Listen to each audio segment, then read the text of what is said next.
Le film sénégalais Une si longue lettre, adapté du roman culte de Mariam Abba, dépasse tous les records au point de défier les blockbusters américains à Dakar. Plus qu'un phénomène de chiffres, cette production sénégalaise est en train de devenir un véritable phénomène culturel en Afrique francophone. Sans effets spéciaux ni stars hollywoodiennes, Une si longue lettre raconte l'histoire de Ramatoulaye Fall, bouleversée lorsque son mari prend une seconde épouse plus jeune.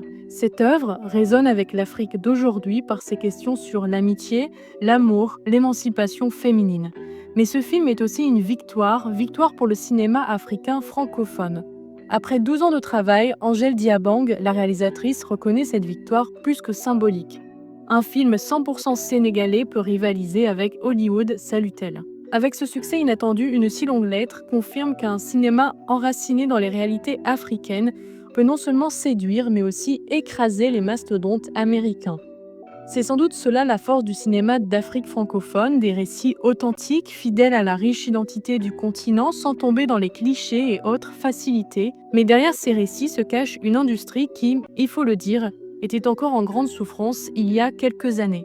Le cinéma africain francophone avait perdu de sa superbe, non pas à cause de ses histoires, mais par un manque de structuration et d'innovation au sein de son industrie. Producteurs, distributeurs, commerciaux, communicants, ils ont mis les bouchées doubles pour donner un nouveau souffle à un secteur en crise.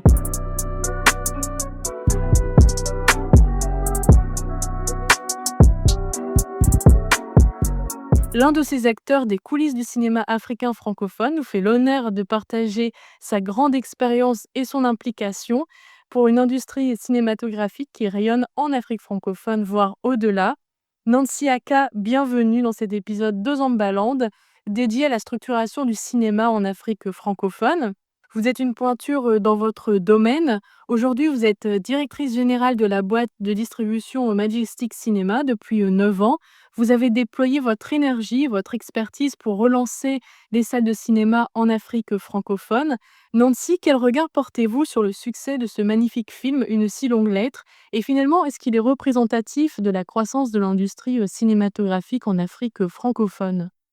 Alors merci Clémence de me recevoir dans ce podcast, aux Amba, j'ai pris plaisir à découvrir ces dernières semaines, depuis notre premier entretien. Donc, je suis ravi, de pouvoir parler de cinéma parce que c'est un sujet qui me passionne, on va dire depuis, une dizaine d'années maintenant que je suis rentré dans cette industrie. Aujourd'hui, je suis rentré en tant que marketeuse, et aujourd'hui, en tant que directrice générale, je vois toutes les perspectives et toutes les possibilités, en tout cas le champ des possibles qui s'ouvre devant le cinéma, d'Afrique francophone et je suis très confiante sur l'avenir. Pour revenir sur le film Une si longue lettre, je ne suis pas étonné du succès d'une si longue lettre dans les salles de cinéma, africaines, parce qu'il y a là tous les, ingrédients pour créer, quelque chose qui va venir, toucher aux souvenirs, qui va venir, parler de réalités, qui, sont toujours d'actualité et donc vont venir intéresser le public et surtout la jeune génération. Donc il faut savoir que, Une si longue lettre est adapté d'un roman qui est populaire en Afrique francophone parce qu'il a été étudié pour la plupart, au lycée comme œuvre littéraire, et donc du coup, ça a créé un mouvement nostalgique. Donc, des femmes, des jeunes femmes de l'époque, hein, qui ont lu ce livre, qui ont souffert avec, cette héroïne, qui raconte un peu ses déboires, hein, en amour et ce qu'elle subit à son ami. Ça a été un peu comme un symbole, pour les femmes, de décrier un petit peu, les souffrances que nos mamans pouvaient ressentir. Et moi, dès que j'ai su, dès Angela, m'a approché pour me dire que: «Bah, Nancy, je veux sortir ce film-là en Côte d'Ivoire, je veux le sortir au Majestic». Tout de suite, j'ai dit oui. Je me rappelle, petite anecdote, c'est qu'avec mon associé, on discutait et il me disait: «Mais ça a l'air d'être un film d'auteur, je suis pas sûr que ça fonctionne». Je lui dis: «Mais bien sûr que ça fonctionnera, parce que je sais comment le souvenir est important pour nous les Africains, pour nous les Africaines surtout». et que, c'est quelque chose qu'on aimerait bien transmettre et le voir aujourd'hui adapté en film, en long métrage et il sera beaucoup plus facilement transmissible à la jeune génération, à la Gen Z comme on dit, qui n'aime pas beaucoup lire, mais qui est plutôt très visuelle. Donc c'était un pari, qui pour moi n'était pas risqué, mais c'était une belle manière, pour le cinéma, en tout cas de se convertir ou de se transmettre.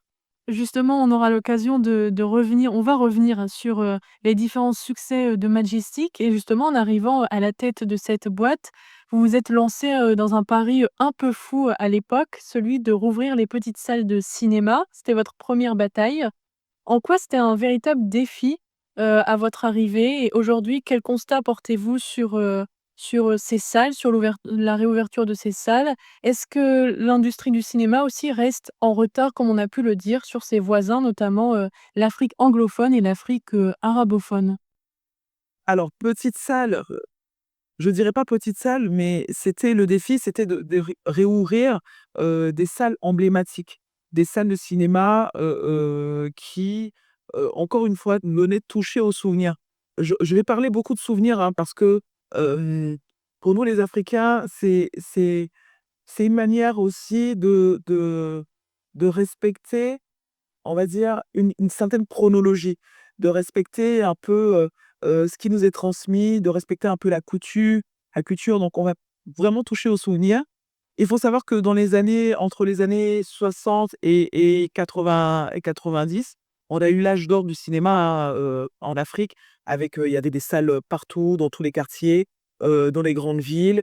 On avait de grands cinéastes, en Côte d'Ivoire, on avait Henri Duparc et d'autres noms, Nuambala, on avait de gros noms, en tout cas du cinéma qui ont fait l'âge d'or, en plus de toutes les sorties de blockbusters, internationaux aussi qui arrivaient en Afrique donc le cinéma était vraiment un divertissement qui était, assez répandu et puis, l'avènement d'internet avec la numérisation des œuvres, la numérisation de tous les projecteurs, ça a créé une rupture.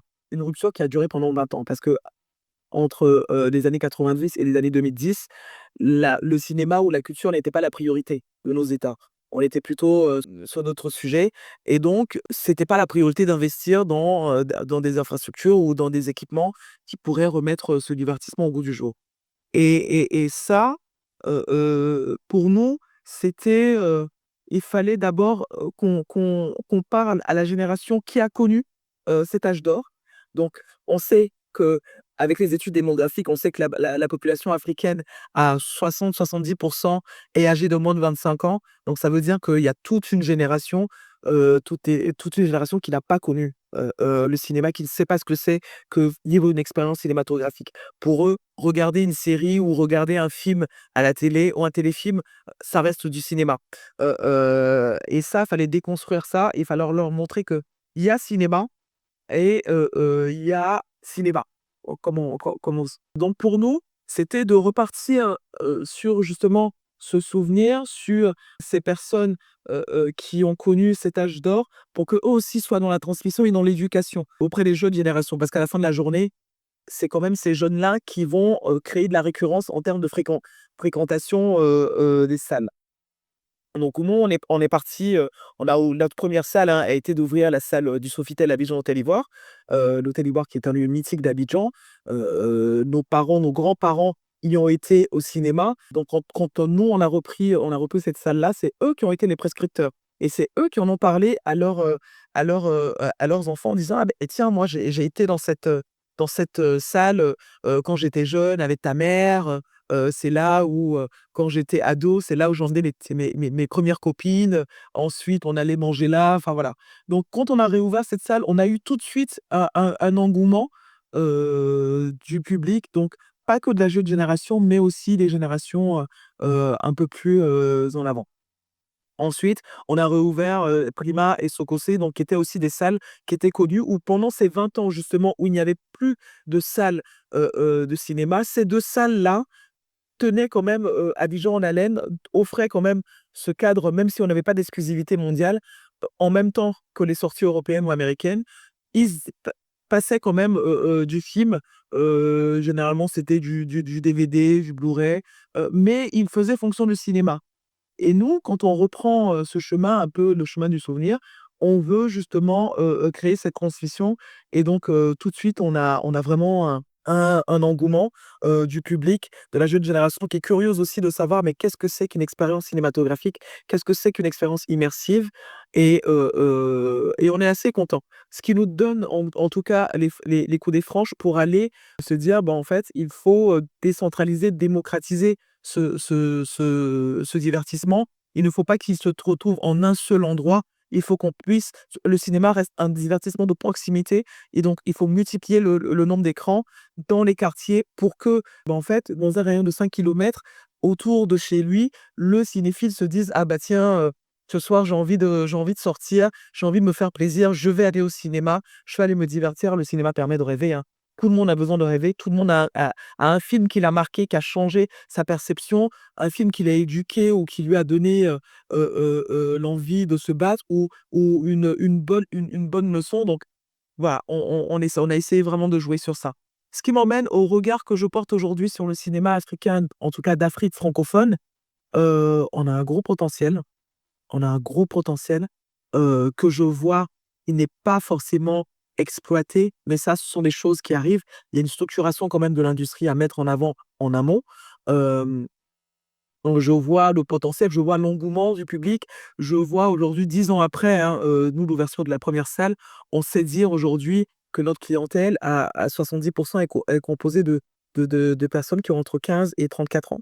Donc qui sont, et quand vous regardez leurs habitudes de consommation, qui sont, dans dans de l'innovation, qui sont dans du dynamisme, qui s'ennuient, très vite et qui ont besoin d'avoir, tout de suite enfin tout le temps, de vivre tout le temps des expériences fortes, qui les connectent, qui les reconnectent, qui les déconnectent, qui leur donnent des claques. Ils ont c'est vraiment des expériences tout le temps et ça, c'est une grande responsabilité pour nous en tant qu'exploitants parce que, le film on ne vient pas au cinéma juste pour regarder un film, on vient au cinéma pour vivre une expérience et et et et et nous, faut toujours maintenir ce niveau d'alerte expérimentale, toujours, au top. Il faut toujours, qu'à chaque sortie, à chaque, nouveau film, on crée l'événement, on crée la rupture, on crée, quelque chose qui claque. Donc le marketing, qui est ma première passion, va venir justement appuyer et soutenir, cette relance, on va dire, de l'industrie, d'Afrique francophone. On y reviendra justement sur, le marketing et la place qu'il a tenue, dans votre parcours. Mais j'aimerais aussi rebondir, sur, la place que tient, la nostalgie dans le cinéma, africain, francophone. Maintenant, il fait partie de son identité et comment justement vous pourriez, définir l'identité, de ce cinéma, aujourd'hui et ses atouts en termes d'identité, à valoriser et ce qui le rend compétitif? Alors, qu'est-ce qui le rend compétitif? Justement, c'est ce qui le rend compétitif, bah, justement parce que ces récits sont inexploités pour la plupart. On reste encore, on a encore des récits, des histoires, des contes qui ne sont pas encore mis en lumière, qui ne sont pas encore, cinématographiés, on va dire et ce qui fait que on est encore aux embryons de ce cinéma-là. Pour le positionner, on a d'abord fait, en tout cas au départ, les pionniers donc du cinéma d'Afrique francophone, ils ont d'abord raconté les histoires, qu'ils vivaient au quotidien. Ça a positionné ce cinéma-là. Quand on regarde Bal Poussière, donc un homme qui se prend pour un demi-dieu parce que voilà, il est beau gosse, il est prospère et donc qui a un harem de femmes, donc il y a 1, 2, 3 épouses. Voilà, ce sont des histoires, de l'époque qui sont toujours d'actualité, hein, mais c'était les histoires qui étaient marquantes à l'époque. D'où le succès de ce film, Bal Poussière. Aujourd'hui, après cette rupture de 20 ans, aujourd'hui, ce qui le rend compétitif, notre cinéma, mais c'est juste qu'il n'est pas exploité et donc il y a encore énormément de possibilités. Le champ, il est complètement ouvert. On n'est pas, on a raconté des histoires un peu calquées sur, l'Occident, sur les Amériques. On a essayé d'adapter avec enfin, à nos réalités africaines, mais ça fonctionne pas dans ce sens-là.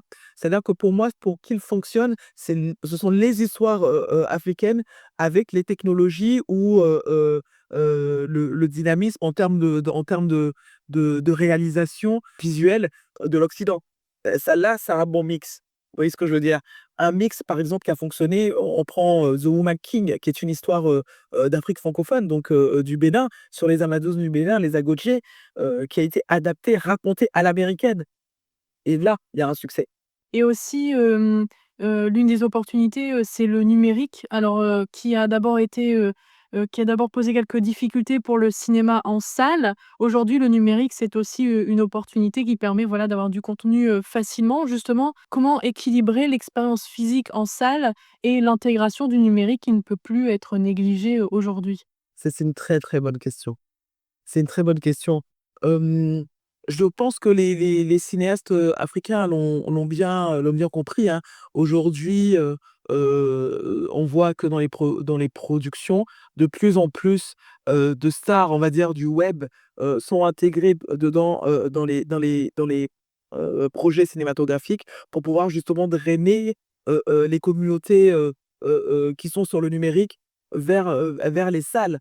Et on utilise aussi, comment dire? Des bribes ou en tout cas des moments forts ou des moments, on débloque des refs avec, des répliques cinématographiques qu'on utilise, sur le numérique pour pouvoir justement créer, une certaine harmonisation et puis, driver comment dire? Les publics d'une plateforme à une autre.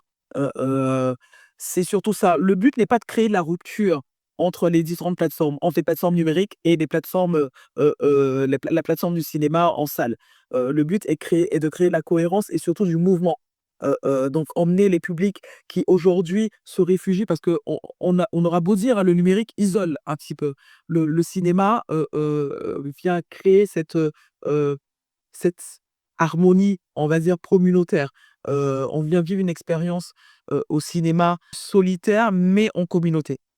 C'est assez particulier et nous, notre cinéma, moi, je vois, hein, souvent ça me faisait je prends un plaisir à m'asseoir en salle et quand il y a de gros blockbusters africains, ou même, des films d'horreur, hein, qui est, le genre, vraiment le plus apprécié par nos publics. Quand je m'assois en salle, je regarde je vois les réactions. Les Africains vivent les films.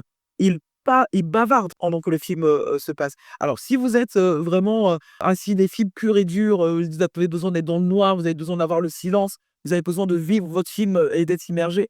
Alors c'est pas dans une salle africaine qu'il faut venir. En Afrique, il faut venir parce que ils vivent le film, ils bavardent, ils insultent le méchant, ils applaudissent avec vigueur le gentil. Voilà. Les incohérences, il est enfin, c'est toute une expérience, hein, vraiment. C'est pas monotone, quoi, de regarder un film, en Afrique et donc du coup, notre but, justement, en utilisant, les plateformes numériques, en utilisant la force d'attraction, du numérique, c'est de créer du mouvement vers les salles et de les ramener en salle et de créer justement cette interaction un peu vive qu'ils pourraient avoir tout seuls, derrière leur écran, plutôt, en salle et avec les autres. Mais vous êtes allé encore plus loin que rouvrir, des salles emblématiques, d'Afrique et notamment, de Côte d'Ivoire, puisque pour vous, il fallait des side business, c'est-à-dire des activités, pour faire vivre ces salles justement en dehors, des projections. Comment vous êtes parvenus avec Majestic, à rendre les salles de cinéma, encore plus, divertissantes et attrayantes? Vous parlez de l'importance de l'expérience, mais cette fois-ci en dehors de son produit, principal, les films. Alors, tout est parti d'un constat. C'est que, selon nos habitudes et nos modes de vie, africains, on n'a pas, pendant la journée, tout le monde travaille. Parce qu'on a besoin de consolider encore nos pays sont jeunes, hein, en termes économiquement, donc elles sont en train de se chercher et une nouvelle, dynamique. Ce qui fait que, bon, vraiment tout le monde travaille dans la journée. On n'a pas le temps, il y a personne qui même, celui qui est dans la rue, il est en train de bosser, quoi et tout le monde bosse.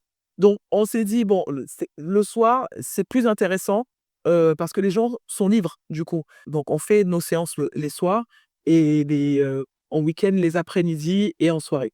Le matin, qu'est-ce qu'on fait? Parce qu'on a des salles et le cinéma, le modèle économique dans lequel on est, ne permet pas, de créer toute cette rentabilité, qu'on pourrait s'imaginer pour, maintenir les équipements, maintenir les infrastructures, on va dire rémunérer le personnel, et voilà et maintenir, ce niveau-là de marketing pour attirer, les publics, vers les salles. Donc il nous faut trouver des side business. Justement, donc on a commencé à regarder un peu vers le B2B. Qu'est-ce qu'on pourrait proposer aux entreprises? Bah, de louer nos salles, d'utiliser nos salles pour leur lancement, d'utiliser nos salles pour leurs événements. Qu'est-ce qu'on pourrait faire d'autre pour éduquer la population à fréquenter les salles? Mais tout simplement de faire des spectacles vivants dans les salles. Du théâtre, des one man show, des spectacles vivants, des concerts, tout ce qui peut ramener, le public vers la salle autrement. Tout ce qui peut ramener ceux qui ne sont pas touchés par le cinéma vers la salle pour qu'ils découvrent, mais en fait, ce temple de la culture qui aujourd'hui, pour moi, les salles de cinéma n'ont pas vocation à être que des salles de cinéma. Elles doivent être des salles d'expériences culturelles et cinématographiques. Donc on devrait pouvoir vivre toutes sortes d'expériences. Je devrais pouvoir regarder, voir une pièce de théâtre dans une salle de cinéma. Elle s'y prête. Je devrais pouvoir, avoir, un spectacle vivant, un spectacle, avec, une troupe, toute une troupe, sur scène sur la salle de cinéma. Je devrais pouvoir vivre une expérience intime avec mon artiste préféré qui vient dans une salle de cinéma, créer, une expérience différente d'un concert, où il pourra avoir, 40 000 personnes. Voilà, on a essayé d'apporter justement, ce volet culturel fort, auprès des publics pour qu'ils puissent venir et fréquenter les salles en tout le temps. Que quand ils pensent culture, ils pensent Mmh. Majestic. Ah mais voilà, je veux vivre, j'ai envie de faire c'est toujours la même chose, aller au restaurant, tout ça. Non. Aujourd'hui, je vais voir un film au Majestic. Aujourd'hui, je veux voir un spectacle au Majestic. Aujourd'hui, je vais à un concert au Majestic. Aujourd'hui voilà. Il faut que quand ils pensent divertissement sorti, faut que le Majestic arrive en premier dans leur esprit et ça, c'est le marketing qui lui permet d'enrober tout ça, de vraiment de créer, d'événementialiser en tout cas chaque, side business, et nous, pour nous, en tant que Majestic, c'est-à-dire que même quand un promoteur de spectacle vient faire un spectacle, nous, on a besoin de montrer sur nos réseaux sociaux pour dire: «Voilà ce qui se passe aujourd'hui au Majestic. Restez connectés sur nos pages parce que vous avez toujours de nouvelles actualités, vous avez toujours, il y a toujours quelque chose qui se passe, au Majestic». Ce que j'aime à dire à mes équipes quand je recrute, un nouveau talent avec lequel je vais travailler, c'est, je leur dis: «Il y a pas un jour qui se ressemble. Mmh. Vous allez voir, ça fait 10 ans que je suis là, il y a pas un jour qui se ressemble. Chaque jour est différent, chaque jour a ses problématiques. Il y a pas l'événement qui se ressemble, enfin et vraiment, c'est donc si vous n'êtes pas passionné par tout ça, pas que par le cinéma, Mmh. par vraiment la culture, par, mais c'est un soft power, mais incroyable que nous avons. Si vous ne vous sentez pas investi d'une mission de transmission, ça va être un peu compliqué, ça va être de travailler pour le Majestic. Et vous parliez aussi de d'amener les gens vers les salles de cinéma, de démocratiser, le cinéma, de le rendre plus accessible. Est-ce que l'aide publique, les gouvernements ont aussi un rôle à jouer, dans ce phénomène, dans ce mouvement? Tout à l'heure, vous l'avez évoqué, rapidement, vous avez dit que pendant un certain temps, ce n'était pas la priorité des gouvernements. Est-ce que justement les pouvoirs publics ont aussi un rôle à jouer? Complètement. Les pouvoirs publics ont un rôle prépondérant, hem, mais pas un rôle, je trouve qu'en Afrique francophone, on est très, comment je vais dire ça? Comment je vais dire ça bien? On est très, tributaire du pouvoir public. C'est pas tout le temps avantageux pour l'industrie. Les pouvoirs publics doivent structurer, créer le cadre légal et créer des incitations qui vont permettre aux privés comme nous de pouvoir justement être, d'avoir les coups d'écrange, d'être, solidement, d'être solide en fait dans nos investissements, dans notre croyance, qu'on peut faire de ce secteur quelque chose de grand. Sous d'autres cieux, en Occident, on voit les milliards que l'industrie, cinématographique brasse et pourquoi pas chez nous? On a tout, on a la jeunesse, on a des compétences, on a les histoires, on a la volonté et on a du temps. Donc justement, les pouvoirs publics devraient pouvoir accompagner, en tout cas légalement, dans le cadre légal et dans les, dans les appuis incitatifs pour pouvoir intéresser, les privés à investir. Parce que, par exemple, nous, en tant que Majestic, quand on s'est lancé dans ce business, dans la reprise, des salles de cinéma, on est pas on a investi sur fonds propres. Mais sur fonds propres, on va sûrement, mais on ne va pas vite. Alors que si on est accompagné, s'il y a des mécanismes incitatifs, par exemple, des pouvoirs publics auprès des institutions en disant: «Bon, Majestic a investi ses 1 salles, par exemple, en fonds propres et on a vu ce qu'ils ont réussi à faire, on voit l'engouement que ça fait, on voit, parce que ça se voit, on voit ce qu'ils arrivent à créer avec, auprès de la jeunesse, ce qu'ils arrivent à fédérer». On peut les accompagner, on peut créer, les mécanismes pour qu'ils aient un accompagnement, des institutions, par exemple, financières, parce que nous, derrière, on se met un petit peu en garant, un petit peu, parce qu'on voilà. Donc, les institutions, gouvernementales, en tout cas, et les publiques, doivent structurer. Ils doivent structurer pour aider des PME comme nous, pour aider, des même des entrepreneurs culturels. Des petits entrepreneurs culturels qui, à leur niveau, dans leur quartier, pourraient aussi se structurer pour, démocratiser ou décentraliser un petit peu, ce loisir-là. Donc, pour moi, oui, il y a un rôle d'accompagnement, il y a un rôle de structuration, il y a un rôle de médiateur également, d'intermédiaire, pour que nous, on ait, la capacité et surtout, le l'accompagnement pour pouvoir, nous déployer. Je ne crois pas ce que j'ai beaucoup entendu dire, en tout cas, quand j'ai été du côté du Nigeria, c'est que, bah, vous les francophones, vous, pour vous, c'est l'État qui doit tout faire. On doit vous donner des subventions, mais quand vous êtes subventionné comme ça, vous ne créez pas de business. Mais c'est pas faux. Quand tu es subventionné, quand on te donne, on ne te prête pas, mais qu'on te donne de l'argent pour produire un film, en fait, tu ne crées pas derrière, tu n'as pas l'orgueil de te dire: «Ah bah, il faut que je puisse rentabiliser» parce que l'argent, tu ne le rembourseras pas. Il t'est donné. Par contre, si on te prête l'argent et que tu sais que tu as des intérêts à rembourser, tu as un remboursement à faire, ah bah, tu vas te débrouiller pour le rendre rentable, hein, ce projet. Tu vas te débrouiller pour, créer un circuit de distribution, même hors, même des cir enfin, penser à des circuits de distribution qui n'existent pas. Tu vas penser à parce que coûte que coûte, vaille que vaille, tu dois rentabiliser ton projet. Parce que tu sais que derrière tu dois rembourser. Et donc, j'ai envie de dire qu'il faut un juste milieu.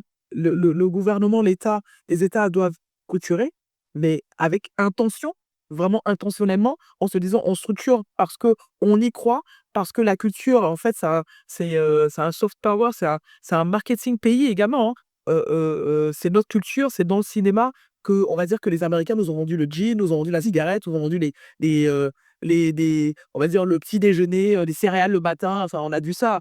Ils nous ont vendu la technologie, ils nous ont vendu le fait que, par exemple, les États-Unis, c'est le plus grand pays, c'est les plus forts, c'est les plus beaux, c'est les plus voilà, c'est par rapport au cinéma. On nous a martelé ça tous les jours, tous les jours, tous les jours. Et il faut utiliser ce même, soft power pour nos pays, pour nos cultures, pour nous vendre, pour vendre une région, pour montrer le dynamisme, pour voilà. Donc, oui, tout ça pour dire, hein, que l'État les États ont leur rôle et obligation de structurer, et nous, les privés, on a obligation, bah, justement de conquérir. Et justement, c'est très intéressant le fait de parler, des États-Unis et aussi des autres pays et de leur cinéma. Est-ce qu'une des opportunités également pour le cinéma, africain francophone, c'est de collaborer avec des boîtes qui s'installent, des boîtes étrangères? Par exemple, vous aviez eu une collaboration, un partenariat avec les studios Marvel. Est-ce que c'est aussi une opportunité, justement, ce type de collaboration? Ah, complètement, complètement, on a on ce type de collaboration vient un peu crédibiliser les actions que nous menons, que nous mettons en place pour le cinéma, pour le développement du cinéma. Ce type de collaboration nous dit aujourd'hui, dans la plupart des cinémas, des salles de cinéma, d'Afrique francophone, on est tributaire du film américain, du blockbuster américain, on va dire à 70. Donc, ce type de collaboration vient montrer que on n'est pas, l'Afrique d'un côté. On est l'Afrique qui peut être, un point de d'a un point, comment dire? Un point d'appui, enfin qu'on nous voit, que le reste du monde nous voit. Si les États-Unis, si les studios Marvel, si par exemple, pardon, c'est Walt Disney Company France est venu à repérer, le Majestic Cinéma en Côte d'Ivoire, alors qu'il y avait, des franchises, enfin des groupes comme Pathé, qui évoluent bien au Maghreb, ou encore Canal Olympia, de Bolloré qui s'était déployé dans 18 pays, mais ils ont choisi le Majestic, un réseau de cinéma dans un pays d'Afrique francophone, un seul. C'est waouh! C'est incroyable, c'est un honneur incroyable. Et donc, on se dit: «Ah bah tiens, on n'est pas si invisible que ça.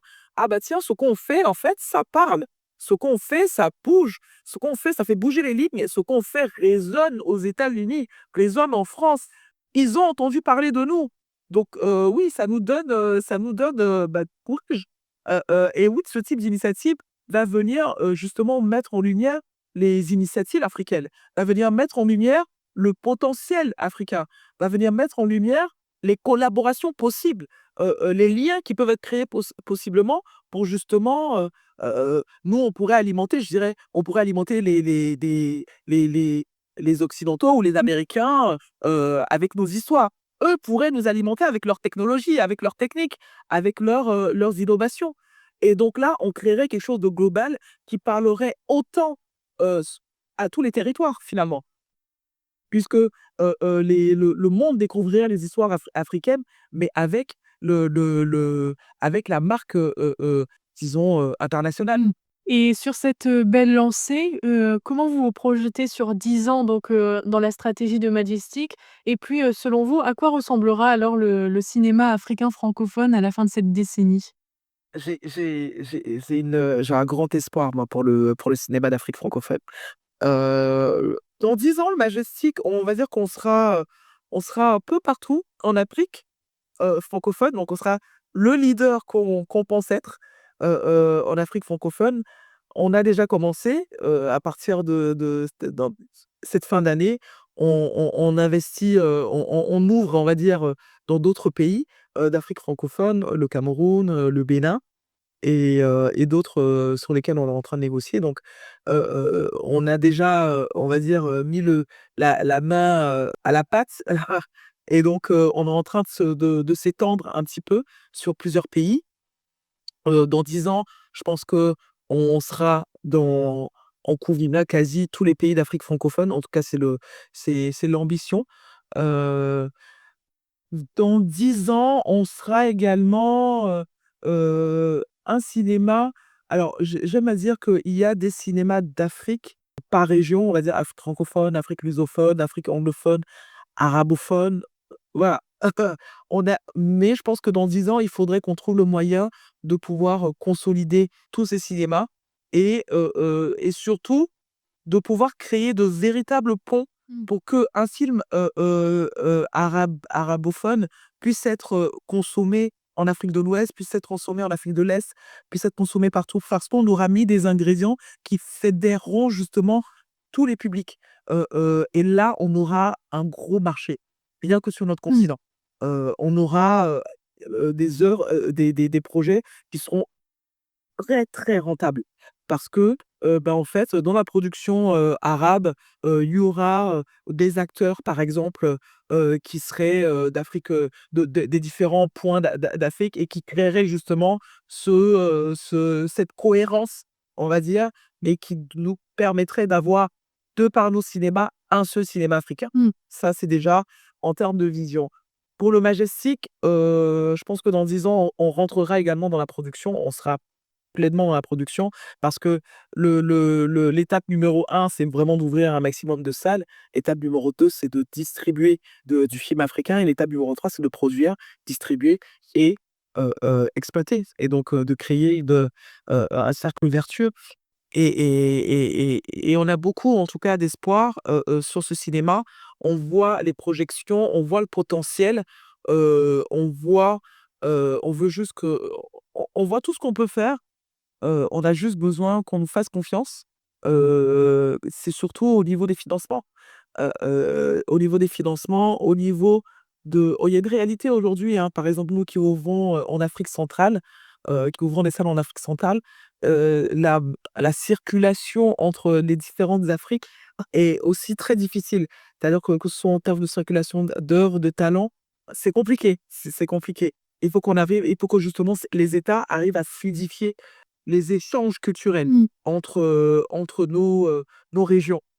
Faut que les États arrivent à fluidifier, des échanges économiques également et technologiques entre les différentes régions. Ce qui va nous permettre à nous d'être beaucoup plus sereins quand on parle de culture, pour se dire: «Ben, en fait, c'est pas parce que je suis ivoirien, mais je peux aller ouvrir des salles, au Maghreb», par exemple. Et voilà, et créer un réseau, qui puisse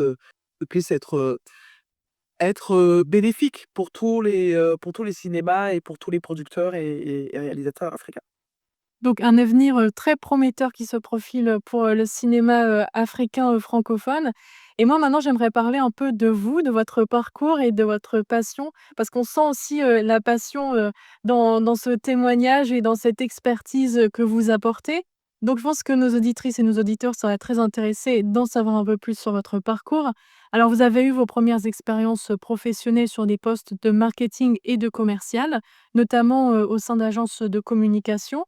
Le cinéma, comme vous le dites, c'est un univers, qui fait rêver, qui fascine, aussi parce qu'il est un peu mystérieux, voire opaque, fermé, un peu inaccessible. Comment vous avez réussi à intégrer justement les coulisses de ce cinéma qui fait rêver? Je pense que j'ai toujours été une grande rêveuse.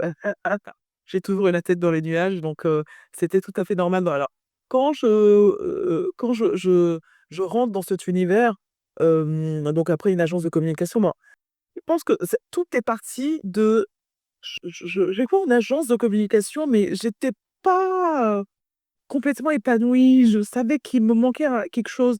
Alors oui, j'aime le marketing, oui, j'ai évolué dedans, pendant un moment, mais j'étais pas complètement à l'aise. Je savais qu'il me manquait quelque chose, je savais que c'était pas l'endroit où je voulais être. Je savais que je voulais pas faire la communication pour faire de la communication.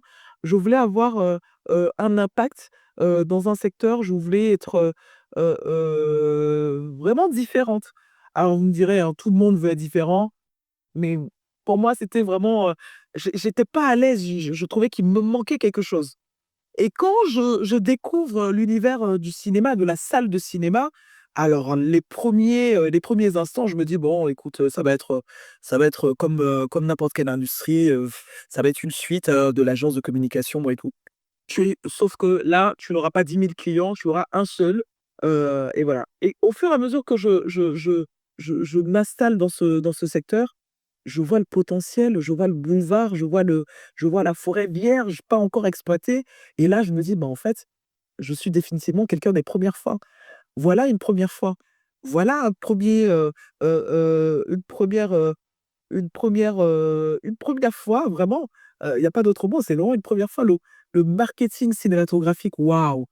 Qu'est-ce qu'on fait? Mais j'avais et c'est là où tu découvres en fait que tu avais vu des campagnes, de marketing, tu avais subi des campagnes de marketing, cinématographiques, et tu ne t'en étais pas rendu compte. Et là maintenant aujourd'hui on va te demander de les déployer, mais c'est incroyable, c'est le rêve.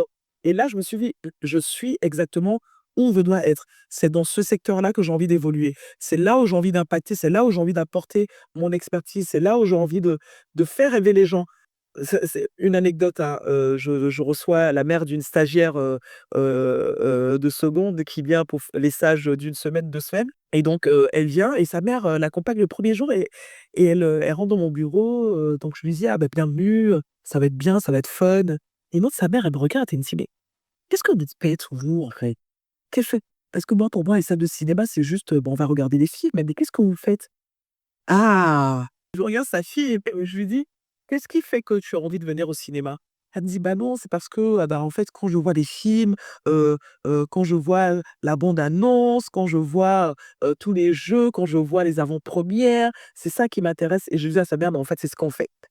Heu, on réfléchit à comment est-ce qu'on touche votre fille qui est en seconde pour qu'elle puisse venir au cinéma avec ses amis. On réfléchit à vous toucher vous, c'est-à-dire que quand elle vous parle, elle vous dit: «Maman, je veux aller au cinéma», quand vous l'accompagnez, et que vous-même finalement, vous êtes pris dans le film, oui, c'est ce qu'on fait. Comment on vous attire? comment on vous parle le cinéma, comment on éduque vos enfants, on participe à l'éducation en leur présentant des films qui ont des morales, qui vont venir leur parler, qui vont venir les marquer. Comment on choisit les films qu'on décide de programmer. Parce que tous les films que vous voyez, on les choisit. On se dit: «Ce film va fonctionner, ce film va plaire à notre public». Donc voilà ce qu'on fait. Donc c'était, j'ai envie de dire, quand je suis rentré dans cette industrie, je me suis dit: «Oui, je vais apporter mon expertise, je vais pouvoir impacter, je vais pouvoir éduquer, je vais pouvoir toucher, je vais» et moi-même, je me suis découverte une passion pour le cinéma, hein, et c'est comme ça que je dis que tout le monde a un rapport avec le film, finalement. Tout le monde a un film qui l'a marqué, tout le monde a un film qu'il a vu qui a changé sa manière de voir. Tout le monde a rêvé, tout le monde a été émerveillé. Donc oui, c'est cette envie qui m'a drivé et qui me continue de me driver, que je transmets à mes équipes en leur disant: «On ne fait pas, ne nous voyez pas comme, on n'a pas le métier le plus dégueulasse, hein, on regarde des films, à longueur de journée et on essaie de voir comment on les marquette. Moi, les je passe je dors en je m'endors avec un film. Je déjeune avec un film, je dîne avec un film. C'est devenu, comme, et pour mes équipes aussi, hein, c'est notre vie, quoi. Mmh. On regarde des films et ça fait qu'on arrive à avoir un œil, on regarde les films différemment. On les apprécie différemment. On les vit différemment également. Donc oui, dans mon parcours, rien ne me prédestinait à ça, mais je pense que tout m'a été, tout ce que j'ai fait avant de rentrer dans l'industrie m'a formé pour que je sois, là où je suis aujourd'hui. Et est-ce que c'est aussi parfois un peu impressionnant, un défi un peu grand aussi d'être une pionnière et d'arriver avec une vision, nouvelle quand finalement, rien de pareil a déjà été fait auparavant? Complètement, complètement. C'est-à-dire que, ce que je vois, je ne sais pas comment le moi, je vois le potentiel, moi, je Mmh. vois le futur de ce cinéma-là. Je le vois et je vois que, c'est-à-dire que quand je sors de ma vision et que je reviens dans la réalité, pour moi, je vois tous les steps qu'il faut faire et la difficulté, c'est justement de transmettre, cet espoir, c'est de transmettre cette vision, c'est de transmettre, ce futur, cet avenir, si on y croit et si on fait les sacrifices qu'il faut aujourd'hui. Et c'est mon rôle aujourd'hui en tant que manager, de pouvoir de transmettre à mes équipes. Je leur transmets la passion, je leur transmets la vision, je leur transmets en leur disant: «Les gars, on souffre aujourd'hui, mais pour que demain, ça puisse payer demain, quand vous serez assis chez vous et vous direz dans 10 ans: "Ben, en fait, nous, j'ai participé à ça, d'aider à construire ce cinéma-là. Si le cinéma est là en Afrique francophone aujourd'hui, c'est parce que moi j'ai travaillé à Majestic et que ce que j'ai fait même c'est-à-dire que même si je balaie, le cinéma, j'ai participé à créer l'environnement pour que des gens puissent être fidèles aux salles de cinéma. Même si, c'est le graphiste qui fait les visuels, qui monte les bandes annonces, qui monte tout ce qui va être, visuellement vu par le client et va se dire: «Mais en fait, j'ai participé à ça». Donc tout le monde comme une fourmilière, toutes les mains, toutes les fourmis sont importantes pour créer la solidité de la fourmilière. C'est-à-dire que tout ce qu'on est en train de faire aujourd'hui, c'est important. Moi, je leur dis, hein, quand je fais des réunions avec tout mon staff, je dis: «Mais en fait, si vous n'êtes pas là, moi, je peux pas faire mon travail. Si vous ne le faites pas, moi, je peux pas, continuer à nourrir cette vision-là en vous. Heu, si, vous n'êtes pas là, si vous n'avez pas cette passion, si vous n'avez pas cette envie, si vous ne croyez pas en ce qu'on est en train de faire, ben, en fait, c'est en vain. On sera comme, d'autres personnes qui auront érigé, des mis en place des choses et qui ne seraient pas allés jusqu'au bout. Personnellement, moi, je ne le fais pas pour moi, pour mon plaisir, pour mon orgueil. Je le fais parce que je veux marquer, des générations. Je le fais parce que je veux impacter. Je veux que mon nom soit gravé et ça, quand on parle de cinéma, que mon nom soit associé, qu'on dise: «Nancy Aka a participé à construire ça», en fait et j'ai envie que vos noms aussi participent parce que quand moi, on me pose des questions, j'ai envie de dire que mon équipe a participé et que j'ai pas fait ça seul. Je cherche pas la gloire pour moi. mais je veux transmettre quelque chose aux générations. Encore une fois, on est africain et c'est ça aussi qui fait notre particularité. On a beaucoup de choses à transmettre. Mmh. Et justement, vous avez aussi créé votre propre cabinet de marketing dans le cinéma, donc Iconic Cinéma et Associés. Aujourd'hui, avec ces différentes activités, dont, avec Majestic, vous travaillez à la croisée de la production, de la distribution, du marketing. Donc vous avez vraiment une expertise, polyvalente. Comment on fait pour développer ce genre de profil hyper polyvalent dans une industrie où, finalement, il y a tant à faire, tant de postes, tant de fonctions possibles? Faut pas me contenter de peu quand je peux aller, chercher beaucoup.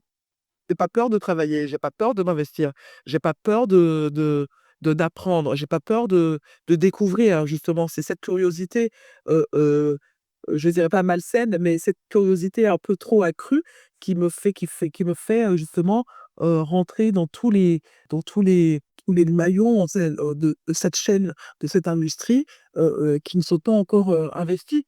Aujourd'hui, je me suis agent, je me suis là, alors, pour le cabinet, oui, il existe toujours, sauf que je l'ai créé, dans une période où, je m'ennuyais, il y avait covid, les salles étaient fermées, fallait trouver quelque chose à faire et puis genre, je me suis dit: «Mais en fait, il y a tout un boulevard, il y a plein de films que je reçois, les producteurs, ils viennent, ils n'ont pas pensé au marketing, ils savent pas comment faire, la salle de cinéma n'a pas vocation à le faire, comment est-ce que je peux les accompagner?»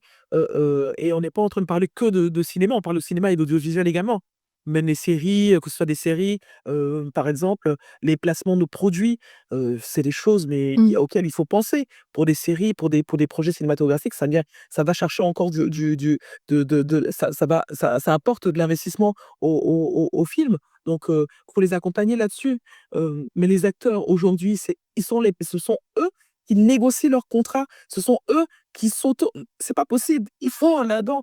Donc voilà, c'est comme ça que je me suis dit: «Bah tiens, tu t'ennuies, tiens, tu vas faire ça» et je suis rentré là-dedans. J'ai appris.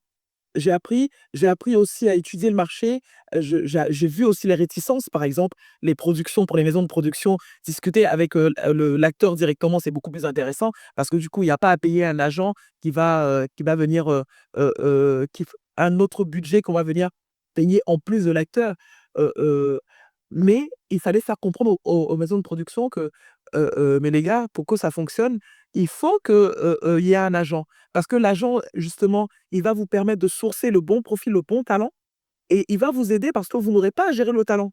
C'est-à-dire que vous avez besoin que le talent, il soit présent le jour du tournage à 8 heures, quel que soit une pause, qu'il bon, qu'il neige. Mais c'est à l'agent, en fait, de s'assurer que le talent, sera là.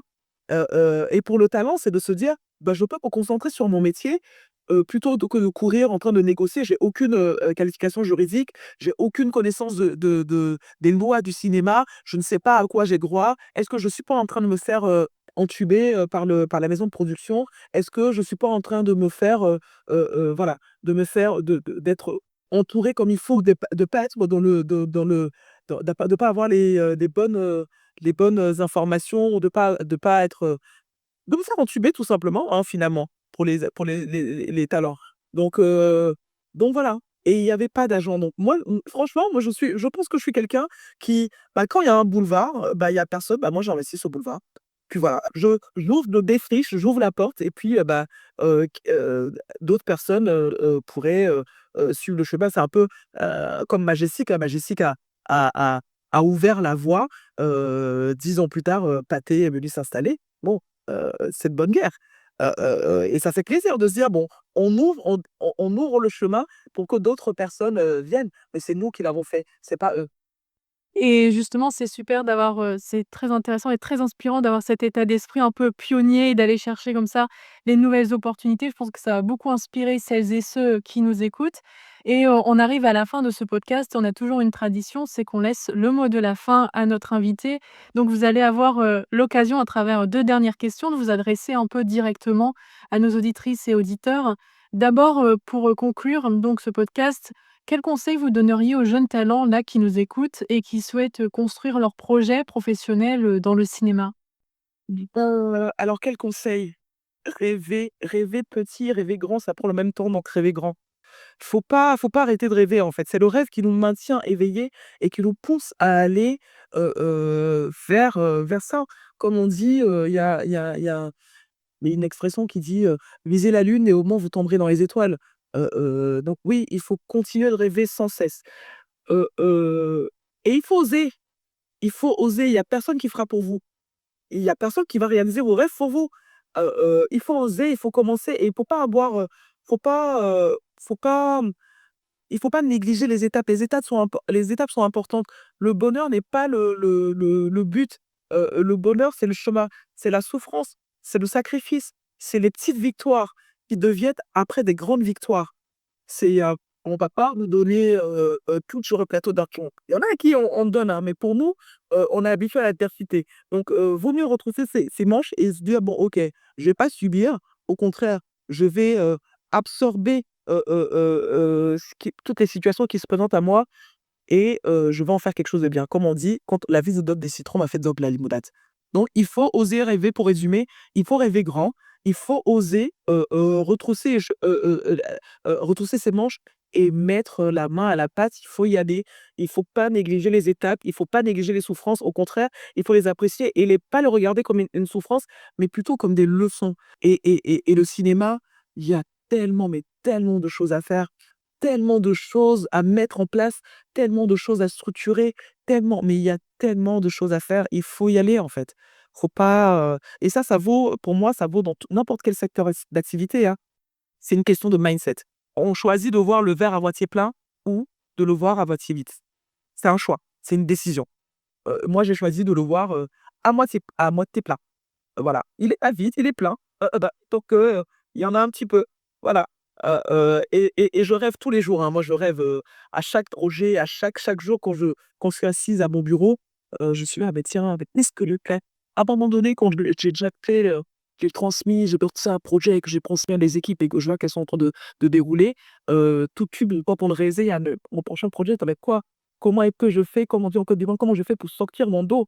Bah, c'est-à-dire que pour aller là où on ne m'attend pas. C'est-à-dire que vous ne me voyez pas, vous ne me demandez pas pendant quelques mois, mais quand je viens avec une nouvelle qui dit: «Ah mais ouais, cette fille, OK, elle se repose pas quoi. Encore elle est venue avec quelque chose». Je viens avec une nouvelle ouverture de salle, je viens avec un nouveau partenariat que je fais, je viens avec, un nouveau projet. Voilà, j'aime surprendre les gens et donc surprenez votre monde. Merci beaucoup Nancy Aka pour, ce témoignage, cette expertise et puis je pense le plus important, cette passion et cette énergie. C'était vraiment un plaisir de discuter avec vous et puis on vous souhaite aussi, beaucoup de réussite dans vos projets futurs et un avenir doré pour, le cinéma africain francophone, on n'en doute pas. Merci beaucoup Nancy Aka. Merci beaucoup Clémence, merci beaucoup de m'avoir reçu sur ce podcast de Zamba, ça a été un plaisir et puis, au plaisir de discuter d'autres sujets avec vous.